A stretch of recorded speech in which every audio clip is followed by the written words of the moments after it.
جس طرح پہلی قوم انبیاء علیہ السلام کی مخالفت کر کے عذاب الہی کو دعوت دیتی تھی، فاتنا بما تعدنا ان کنت من الصادقین، پس جس چیز سے تو ہمیں ڈراتا ہے وہ لے کر آ اگر تو سچا ہے۔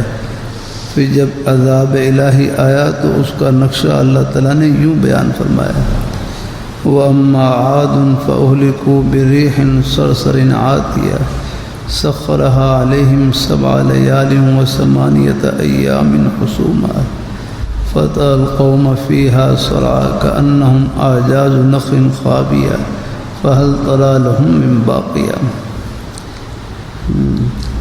لیکن قوم عاد اور قوم عاد سو وہ ایک سخت آندھی سے ہلاک کیے گئے، وہ ان پر 7 راتیں اور 8 دن لگاتار چلتی رہی۔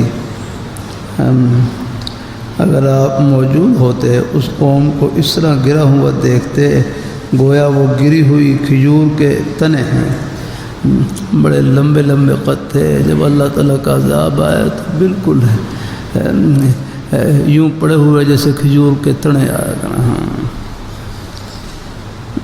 اللہ تعالیٰ اپنی قدرت استعمال کریں تو ایک جھٹکا ہم برداشت نہیں کر سکتے، یاد رکھنا۔ سو تمہیں کیا ان کا کوئی بچا ہوا نظر آتا ہے؟ قوم عاد کے متعلق اللہ تعالیٰ خود فرماتے ہیں، ان جیسی مخلوق ہم نے پیدا ہی نہیں کی، بڑے لمبے لمبے قد تھے ان کے، درختوں کی طرح بڑے ہیں۔ أَلَمْ تَرَ كَيْفَ فَعَلَ رَبُّكَ بِعَادٍ إِرَمَ ذَاتِ الْعِمَادِ الَّتِي لَمْ يُخْلَقْ مِثْلُهَا فِي الْبِلَادِ۔ کیا آپ نے نہیں دیکھا کہ آپ کے رب نے عاد کے ساتھ کیا سلوک کیا، جو نسل ارم سے ستونوں والے تھے، ان جیسے شہروں میں پیدا نہیں کیا گیا۔